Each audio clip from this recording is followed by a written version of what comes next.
What's going on, guys, and welcome to the Tabletop Imperium podcast. My name is Corey, and I am happy to be back here with my podcast. This is a new podcast that I am starting. I had previous adventures with a multiverse of gaming podcast, which was more of a podcast covering a multitude of different genres of gaming, but I've now condensed it. I did experiment with a YouTube channel for just Yu-Gi-Oh! And some other card games, but I kind of wanted to get away from the TCG atmosphere because mainly the pricing of that hobby can be a little too expensive over a long period of time. But I did find a different game and another tabletop gaming genre that I enjoy at my own pace, and it's pretty financially stable for me. And the first game that we're going to be talking about is actually the biggest topic for this entire podcast, and that is a game called Conquest: Last Argument of Kings by Parabellum Games. This is a tabletop war game, flank and rank style, but it also has a skirmish variant to it with First Blood. And the main drawing point to this game that I had is not just the models, but the fact that number one thing is that you can use both the models for both games, and all the rules for every single army and the entire game as a whole are free. And the app itself is also free to use. So that was kind of like the big drawing point into the game. And I just love the entire layout of the game. I love how the game plays. And I also love the factions of the game and how it just brings a really unique twist to fantasy tabletop wargaming. Now, the other genre of tabletop hobby gaming that I really enjoy, I've come to enjoy, is actually tabletop role-playing games. I have a multitude of books right behind me. I'm also going to probably be getting more in the future, but I am obsessed with this game Conquest, and I'm also obsessed with these tabletop role-playing games.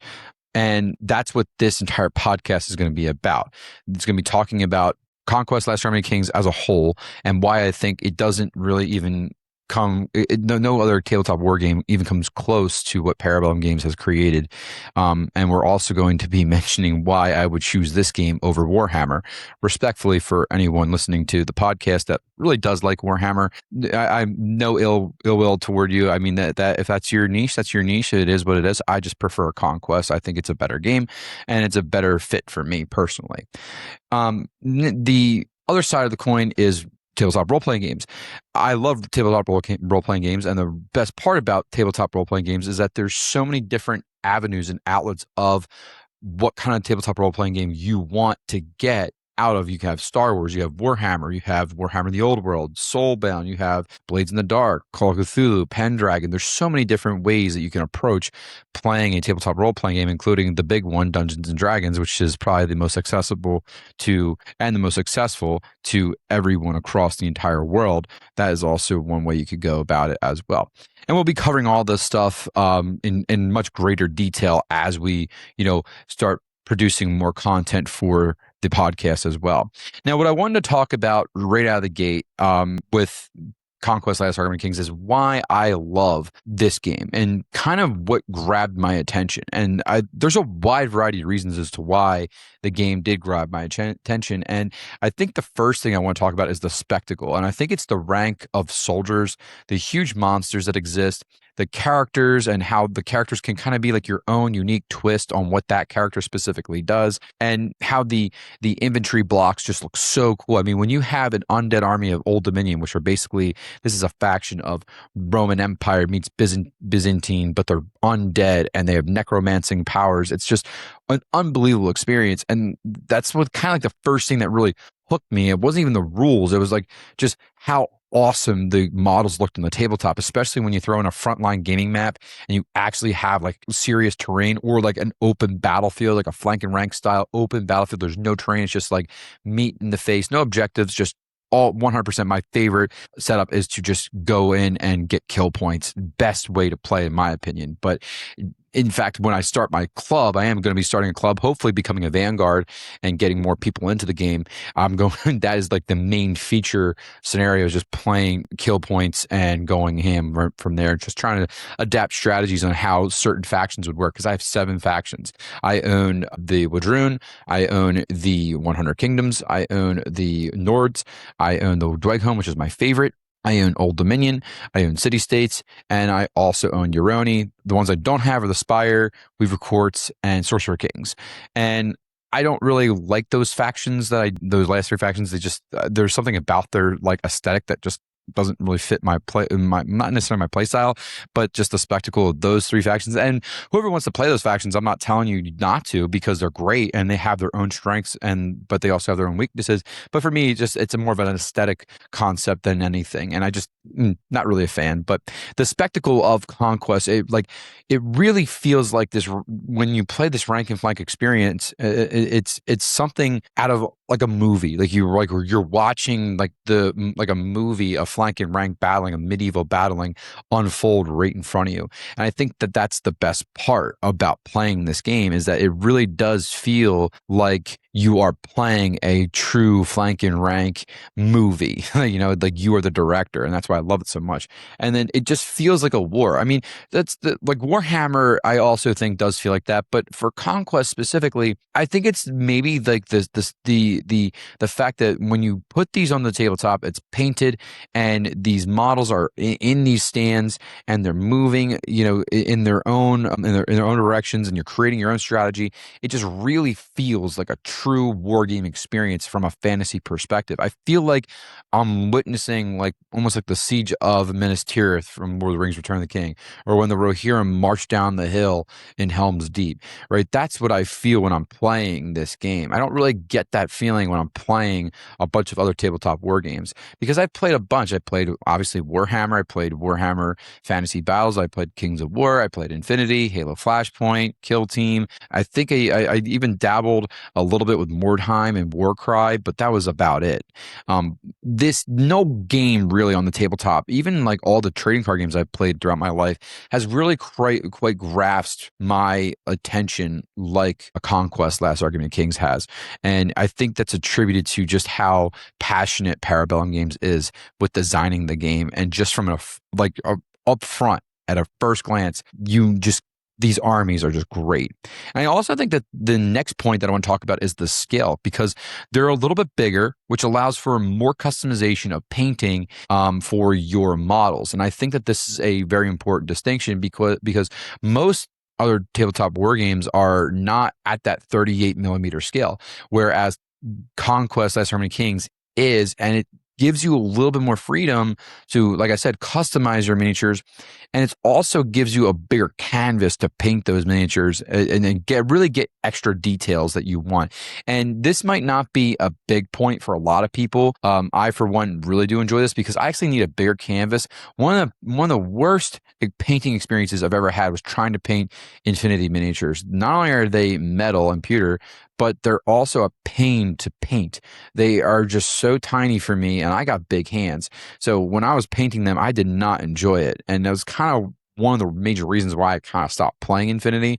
But that's just me. This is all about, what you want to play and how you want to go about your hobby. But I can only go off of what I know and how I feel about my hobby experience. And I can honestly say Conquest Last Harmony Kings, really with that bigger scale of a model, it gives you a nice little canvas for you, or I should say bigger canvas for you, to really get into the extra minute details that you might miss on a smaller model. And I think that that's like kind of like the perfect look at this thing. I mean, it fits the right size. It comes alive on the tabletop, and I think that's the biggest drawing point too, is that it comes alive on the tabletop. Especially if you're playing a 2v2 and you're playing on maybe instead of like a 4x4, you're playing on an 8x8 table, which is pretty cool. That's a pretty big table.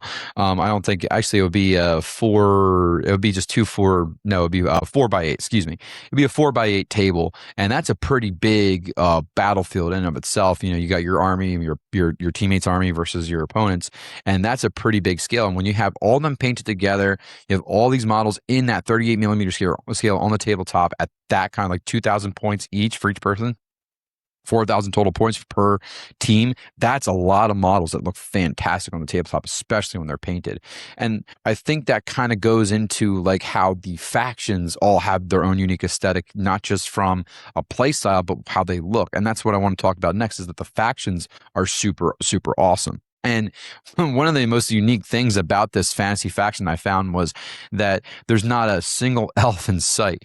And I on one tabletop's Tycho he was doing a demo on this, and this is actually when I discovered what Conquest was when I was watching was it One Tabletop? It's a YouTube channel. They do a lot of Warhammer content, but they for a while were doing a decent amount of Conquest, Last Army Kings content, and I always found it pretty interesting how they would always have like the best factions featured. Very rarely, in my opinion, like they're not. I shouldn't say the best factions. They always had the factions that I loved that were featured, right? But I remember Tycho saying, and the best part is not a single elf in sight, and that was kind of funny to me because there isn't any elves. I guess the closest thing right now that you could find when it comes to elf, if you wanted an elf faction, would probably be the Weaver Courts because they seem very in tune with nature. But even then, that's a stretch because they are there's a lot about the Weaver Courts that are starting to come out, be a little bit more alien-esque, because I think the Weaver Courts in the lore and the Spire are all from the same civilization, just different schools, I think, or different, like, I guess it's like sub factions within the alien race that crash landed on Aya. And it's just a very different kind of faction. But when you take a look at some of these factions, I mean, I think the biggest thing when I think of this is looking at one specific faction. We'll talk about the Wadroon, for instance. I actually don't have a lot of Wadroon. I only have about 1,500 points of Wadroon, but I still have access to them. But the one thing that is just the main selling point, and this is how I get a lot of people into the game. I've gotten 3 people in the game just because of this alone. And then they get into the game and then they're like, oh, wow, I actually don't mind Wadroon, but I actually think that the 100 Kingdoms are my favorite, or I think Euroni are my favorite, or Nords, or whatever the case may be. But I use Wadroon, and the reason why I use Wadroon is because when you hear that you can play an entire faction of orcs that ride dinosaurs into battle, that doesn't get you wanting to play this game. I don't know what could, because that experience alone is just absolutely fantastic. Being able to field a giant T-Rex with an orc warlord on the back of this thing is absolutely insane. And they even have these massive long neck dinosaurs. They just trample everything in their path. They got orcs on raptors, and even like these triceratop looking things that will run people over. It's just the entire experience of playing just that faction alone. It's amazing. Now, they are one of the hardest factions to play, in my opinion, but I think that shouldn't come into play. Whatever faction you think it looks the coolest is the faction you should play. Hands down. That's the only way you're going to ever enjoy this game. You can't say like, oh, I'm going to play the most meta faction possible. No, that's not how this game works. This isn't a TCG where you can just come in here and say, I'm going to play this meta deck, I'm going to learn it, and I'm going to play it, and then I'm going to move on to the next meta once the meta shifts. I mean, I guess you kind of could do that, but you're not going to get the enjoyment out of it. I guess for some people, playing competitively is probably how they have fun. For me, I'm more casual, and I like to explore different ways on trying to adjust my strategy to the best way I can field that army specifically. And the way I mean by that is I play 100 Kingdoms, but I play it very different from a lot of people. Actually, probably not a lot of people, because a lot of people I do think might have the same approach as I do. I favor cavalry for my 100 Kingdoms. I do have a small little front line of infantry, but most of it is all about cavalry, and I want to have as much cavalry as possible, kind of trampling down my opponent, running them over with a massive stampede and whatnot. That's kind of like what I really look forward in my 100 Kingdoms army. And I think that's attributed to the ability that you can, in the different directions you can go with all these different factions. And I think that's really awesome. And like I said, the factions, not only are aesthetics different, their play style is very different as well. And they even have some different variations of play styles within the actual faction as well. Like I said, like a prime example is 100 Kingdoms you can go full cavalry, you can go all infantry, you could have a mixture of the two, whatever the case may be. And they actually have a siege engine, I think, that is out as well. It's a catapult, and that's pretty cool too. It's kind of like, and they have like an archangel. So like, even like just like some factions that you wouldn't expect to have like a big model, they got it. Like each faction has like a signature big model that they have access to. And that's another major drawing point to this game, is like, I love the aspect of like these big monsters monsters and like the Jotunnars for Nords, which are like these, the Ice Jotnar, which are like an ice giant or an earth giant, or whatever the case may be. You have access to those things. And I think that a lot of different factions really benefit from these monsters, but then some of them are just using them as tanks to soak up damage. I mean, because maybe they do have some type of functionality when you do use them, depending on, when and where and what part of the battlefield you're on. And I'm going to do an entire episode dedicated to how I kind of structure my lists and how I structure the battlefield with my flanks on my left and my right and my center, and how I divvy up where I want certain units to go, or regiments, excuse me. But overall, the factions in this game is really a major drawing point for, I think, not just me, but a lot of people who are truly engaged in this game from a strategic perspective and even just from a lore perspective, because the factions do have a deep lore. The fact that Dweghom alone were once slaves to dragons, and then they awake a primordial god by the name of War, and they bring a god to fight these dragons in their climactic battle if that lore alone is just absolutely amazing. And that was part of the reasons why Dweghom is my favorite factions, because while these guys just defeated a bunch of dragons, and my favorite regiment in the entire game is Dragon Slayers, and I usually bring a lot of them. Because I eventually want to bring an entire legion of Dragon Slayers, but I really can't, because they're restricted and you need to have mainstays, so it's kind of hard to do that. But I will eventually get a massive army of Dragon Slayers, and maybe maybe have some initiates or something like that alongside them. But overall, I think Dragon Slayers are the best unit in the entire game. I love that unit.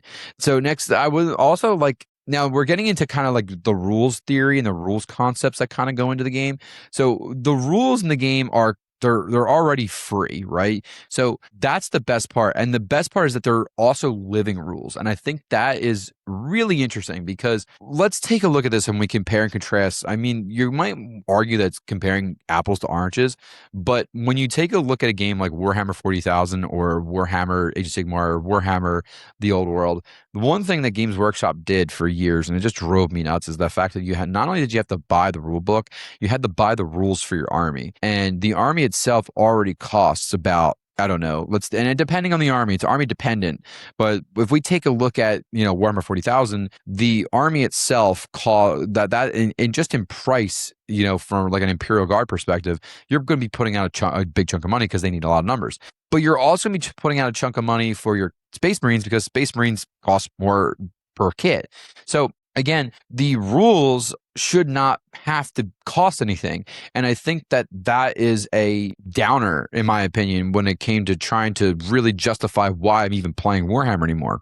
And I'm so glad I sold everything. I traded everything for Conquest. So I'm happy now. And when I was able to dive into the free rules for the free armies rules as well, I came across probably the most premier mechanic in the entire game, which was the command stack. This is a mechanic that's absolutely sold me to kind of really dive into this game before like the round even begins. Before the game even begins, I'm so excited about this, because I have my mind's going like 1,000 different directions when I start playing these games. And the fact that you have to order your regiments in this command stack and your characters in this command stack in the right specific way, it adds so much agency to the game, and just a level of strategic value in a game that a lot of games just don't have all the time. And I think that is, I know it can be a little intimidating, because once the game gets going, that stack builds and builds and builds. But in the beginning, it's kind of like, feeling the water. What is your opponent going to do? Are they going to bring this regiment on? Are they going to bring that regiment on? Do any of the regiments have flank? How are they going to flank me? And again, I'm going to go into all my ways on how I approach my structure with my flanks and my center, and which regiments I think benefit from going into the center, which ones I think should be on the flanks, and which ones I call fencing, which is where they hover between a flank and the center in case I need them to go one way or the other. And those are more like a maneuverable units. But the command stack plays a huge role into that decision making. So the command stack is really good, because what that does is that not only forces you to plan in the game, but it also also forces you to plan while you're list building as well. And I'll elaborate on that, because when you're list building, you're probably like, oh, I'm just going to bring my favorite regiments. But if you actually want to win, you got to want to structure how you're going to lay these out and which characters you think are going to be put yourself in the best position against whatever army you're playing against. So I've found that in my experience, playing in the mirror match is one of the worst things that you could possibly have to engage in. It's so annoying. I hate the mirror match, but at the same time, it's also like got its advantages.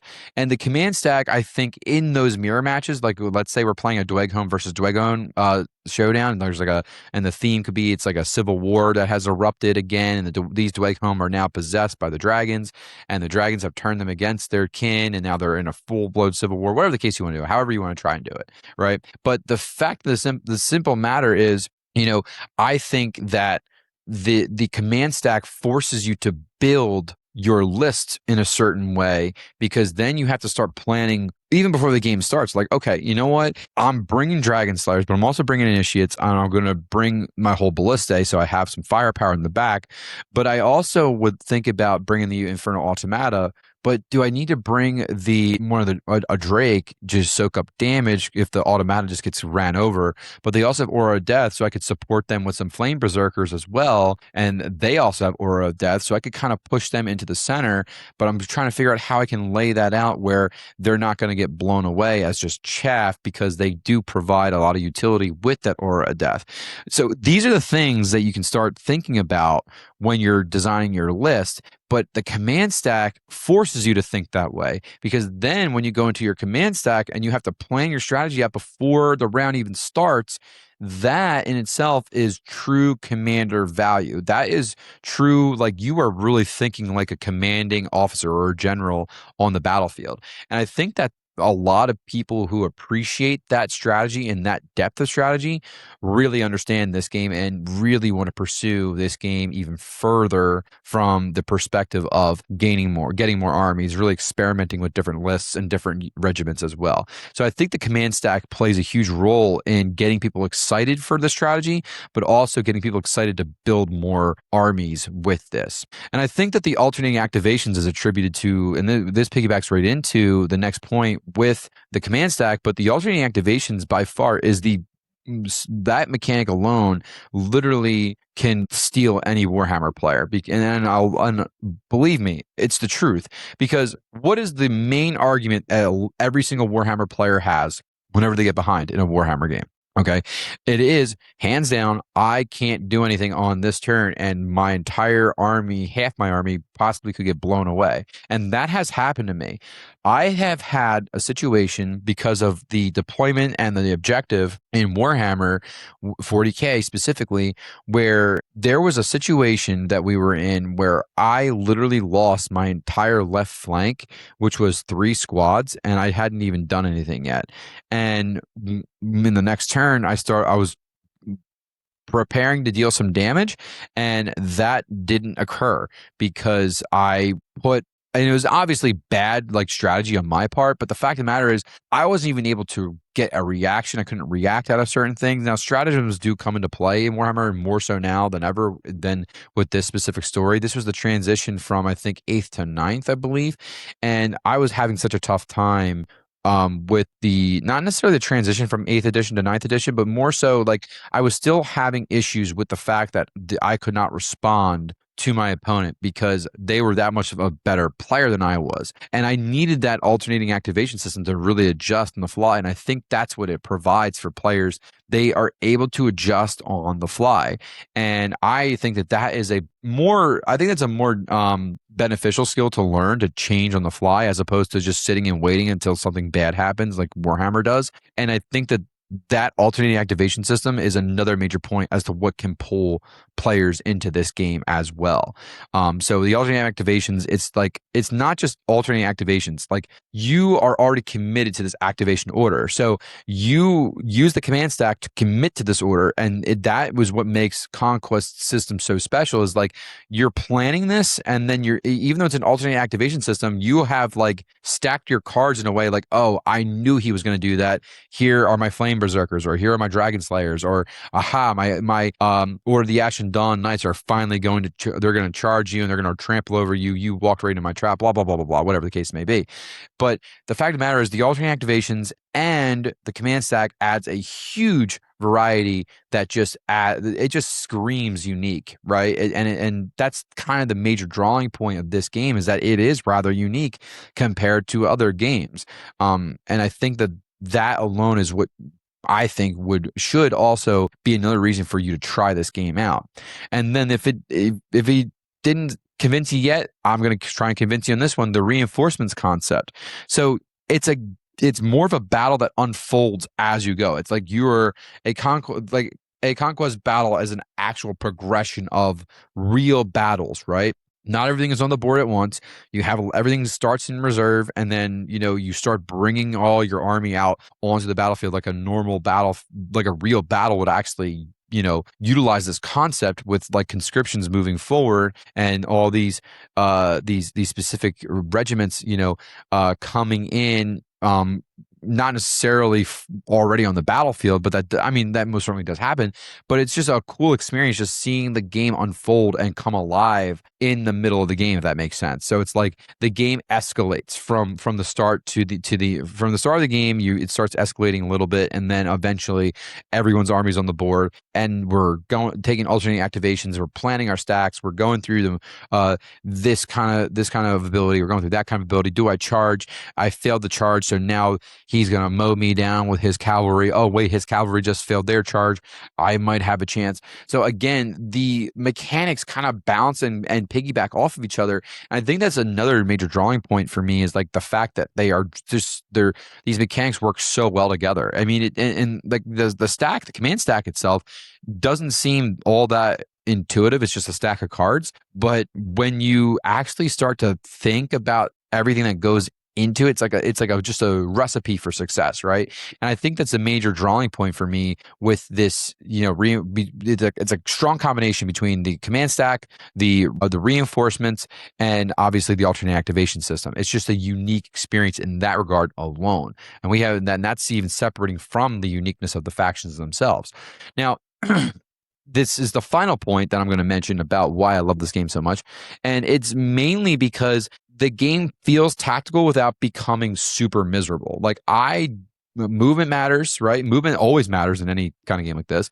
Positioning matters, pivoting matters, activation order matters, your reinforcement timing matters, target selection matters, your regiments and your composition of your measurements, that matters. Which characters you have in the warbound, that matters. And then when we're seeing this obviously you got to win the dice roll, right? But the strategy does matter, and I think that is a major drawing point. Like, you can really break your own back if you don't strategize correctly. And if let's say you spread yourself too thin, your opponent's running like right up the center, right? And like you spread your regiments all the way out, and now it's going to be very hard for you to cover. But like, Conquest gives me personally like the feeling I always wanted from any tabletop war game. And it's like I'm commanding my very own army. This is my army. And I'm not just controlling a collection of miniatures. It feels like I'm actually commanding forces on a battlefield, or at least developing battle plans for a battle, right? And just playing out scenarios. And I think, like I said, that is kind of the major, distinction with Conquest when it comes to other tabletop war games, is the game makes you feel like a combat general, like you are on the battlefield commanding these units and these regiments. And I think that is a huge proponent as to why a hardcore war gamer would want to play this game, because it invokes hobbiness. It's got hobbyist intentions with the building. They're increasing their material quality. They want you to play the game for free with the free rules. Well, obviously not for free, but you're playing the game with free rules for both the game itself, First Blood, and then obviously the armies themselves. All the rules are free across the board on the app. You can read through every single army you want with their special rules. Everything's all accessible for free. And I think, like I said, Parabellum has just done a fantastic job in making people feel welcome in playing this game, because it is a really robust experience. So that's kind of like me in a nutshell as to why I love Conquest so much, and I just think that it's just the experience alone.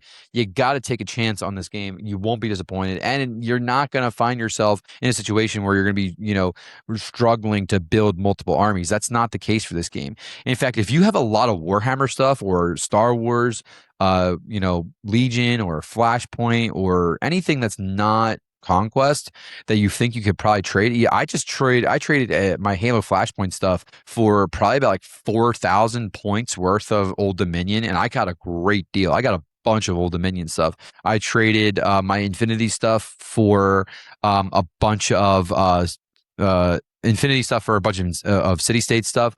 I traded all my Marvel Crisis Protocol stuff for Nords. Like I have and also I traded for a Euroni with that Infinity stuff too, because like I had a bunch of it. I probably about like over $1,000 worth of Infinity stuff that I was able to trade, and I got two massive armies. You're both Euroni and city states, and in addition to that, so it was really really awesome to see my collection grow. I have a really awesome collection, lots of unconstructed plastic right now, but I think that's every war gamer's guilty conscience right there. It's like that's their shelf of shame over there. It's everything that's unbuilt, and it's just boxes and boxes of stuff that's not built. And it's like, oh, I'll get to it. It's so cool. I just want to get it right. But I have made a deal with myself. I'm going to try and build every single thing that I own, get it base coated, and then we'll talk about getting more products down the line, because I do have a lot of stuff I still need to build. I have an entire box of 100 kingdoms I need to build.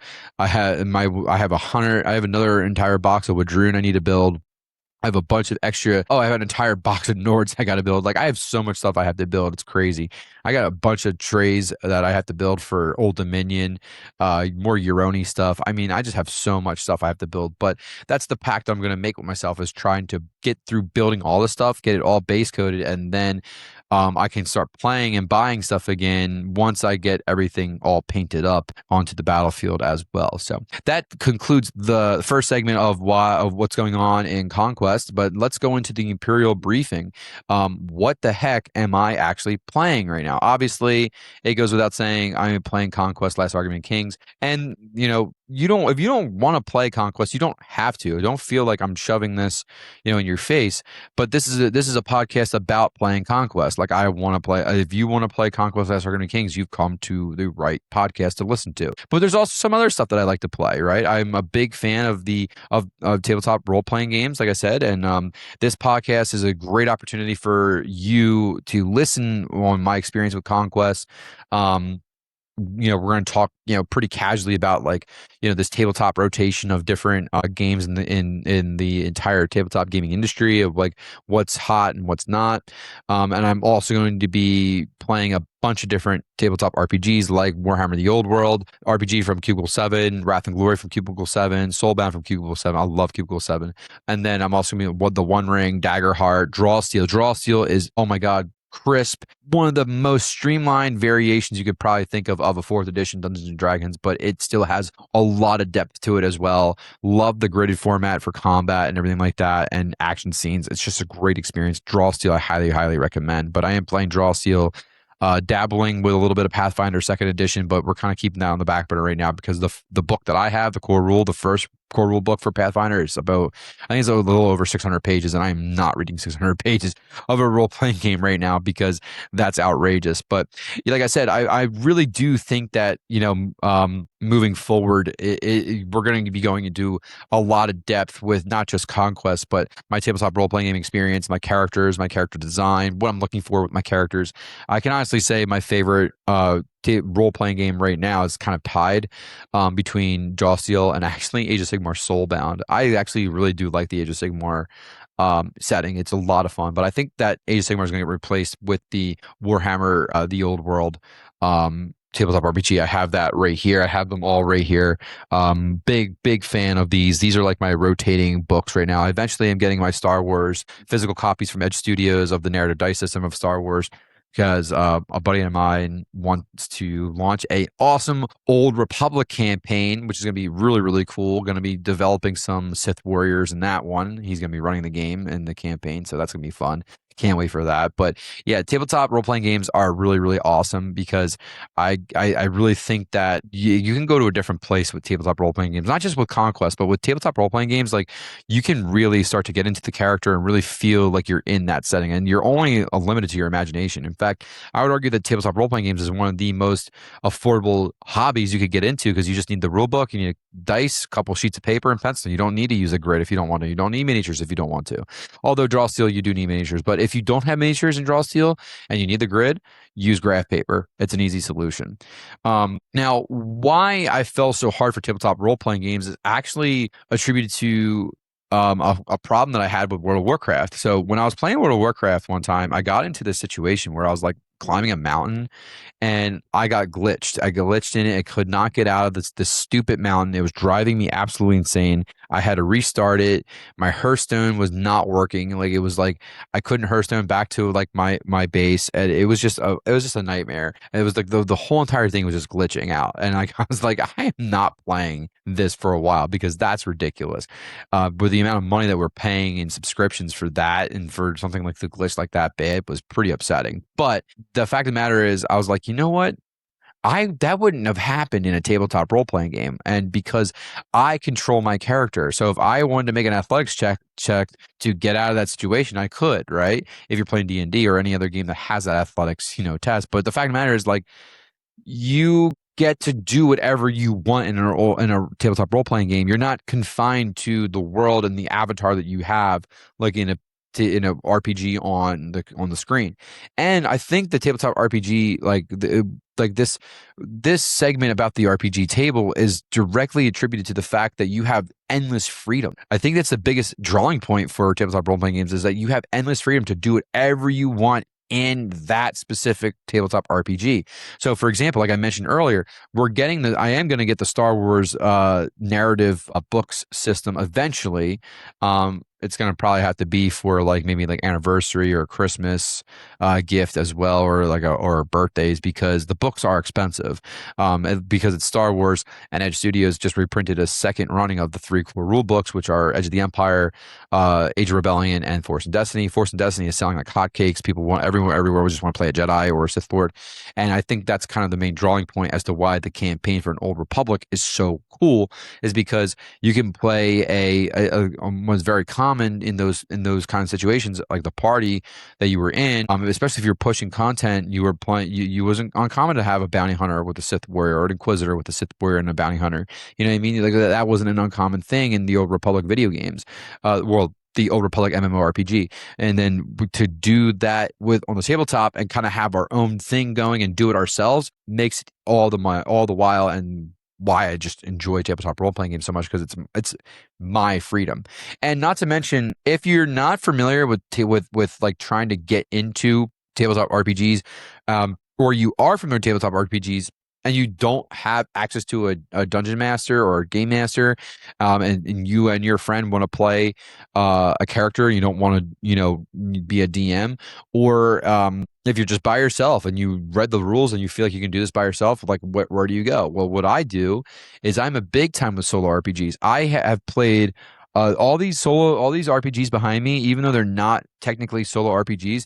They can be turned into solo RPGs with my favorite GM emulator, which is Mythic Second Edition. This is just this is so much fun. The fact that you can just kind of do it like, the thing that I've learned the most with tabletop RPGs is that I don't need somebody to sell me another expansion every single month to keep my game, like the game, interesting. My imagination is the expansion. And when you add this Mythic GM emulator to substitute that GM, and I can interpret all these different charts the way I want to interpret it, with the robust chaos factor, with rolling the dice and using the dice to kind of interpret these situations, is just an unbelievable experience. And it actually creates more critical thinking. It creates more situations where, like, oh, well, like, how's that? How am I going to get out of this? You really can start creating cool, fun situations for you. Or if you, and I love doing this, you can run a completely solo experience. It's all combat based. And if you want to run like just a dungeon that's all combat, and like you get through different levels of dungeon, like that's fine. A massive raid, like you're in World of Warcraft, like that's a fun experience too. And if that's how your players want to play, they can do that. And there's nothing wrong with that. Right. And I think I speak for a lot of people when I say that tabletop RPGs, they do have that effect on people where they can kind of do whatever they want, especially if you're playing with a GM emulator. And that is so much fun, is being able to kind of dictate how you want to dictate your game and the direction you want to go. So I think one of the coolest concepts I've come up with for my Warhammer in the Old World is that I'm actually a long lost son of Sigmar, and I have trying to find my way back. He's been gone for over 100 years, and no one knows what the heck happened to him. And I'm going on a quest to kind of try and find him. So that is going to be a fun experience there. And I'm really looking forward to actually Wrath and Glory as well, because I have a really cool character that's set up that's like a Black Templar that's gone on a quest to find Rogel Dorn, because he believes that Rogel Dorn will bring all the successive chapters of the Imperial Fist together, and they will be just one massive chapter again, but under the Black Templar banner, right? Which is a really cool concept, because I think the Black Templars, and I think I speak for everyone in Warhammer that are Space Marine fanatics, that will say that Black Templars are 10 times cooler than Imperial Fists. It's not even remotely close. And I really do think that's true. Now, I do have a problem with Warhammer, not the setting or the lore or the role-playing games, but I do have a problem with Games Workshop. I love Warhammer, not so much Games Workshop. And that brings us to the Heresy Report. So it's not necessarily that Warhammer sucks as a game, or like, because they have the best quality models around, but you actually, I don't think it sucks. It's not that Warhammer sucks, okay? But there is a lot of criticism I do have when it comes to Warhammer, and it's not necessarily Warhammer itself. It's just how Games Workshop like applies their policies to this game. Like, they just raise prices every single year. It's like Warhammer is becoming like a luxurious hobby, like on the borderline of getting towards golf. And I'm sorry, you're not going to convince me otherwise. Like, that is a true, I feel like that's a very true statement. Like, there are golf clubs that you can get that are like really, really expensive, right? But there's also Warhammer armies that you can get that are also really, really expensive. And if you're playing 40K, if you're playing, Old World or Sigmar, you're going to be putting out a huge chunk of change, whatever it is you want to play. Because what's the standard, right? The standard point value in Warhammer for the longest time has always been 2,000 points.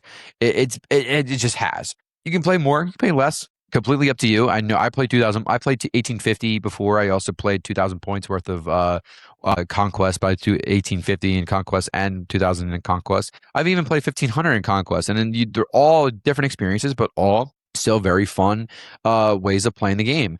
But I like Warhammer. I do, and I don't want anyone to like ruin my life in the comments, because that's the last thing I want, is to upset you. But I just think that Warhammer 40K has one of the coolest universes, one of the best lores of all time. The Primarchs, everything. I just love everything about Lionel Johnson, Rogel Dorn. The Horus Heresy was fantastic. I love all that stuff. My problem isn't Warhammer. My problem is I'm anti-Games Workshop. That is hands down where I'm coming from. And this is mainly like my biggest issue is like their pricing, their rules, and the value is just not there for me, unless you're Henry Cavill, who can afford everything and then send all the stuff out to get painted. Unless he likes doing it himself. He probably does, because Henry Cavill is the godfather of all nerds that could actually look like Superman and be Superman all at the same time while loving tabletop hobbies. And he also there was a funny story. He almost actually missed the call from Zack Snyder that he got the part for Superman because he was suiting up for a raid in World of Warcraft. I mean, that is an epic story. If that's not the best nerd story of a celebrity I've ever heard, I don't know what is. But I digress. Games Workshop is a problem with its price. I mean, just the sheer fact that, one box for one starter box can be anywhere between $250 to $300, and the value just isn't there for me personally, because whenever you get a supercharged box for Conquest, you're putting out anywhere between $150 to $160,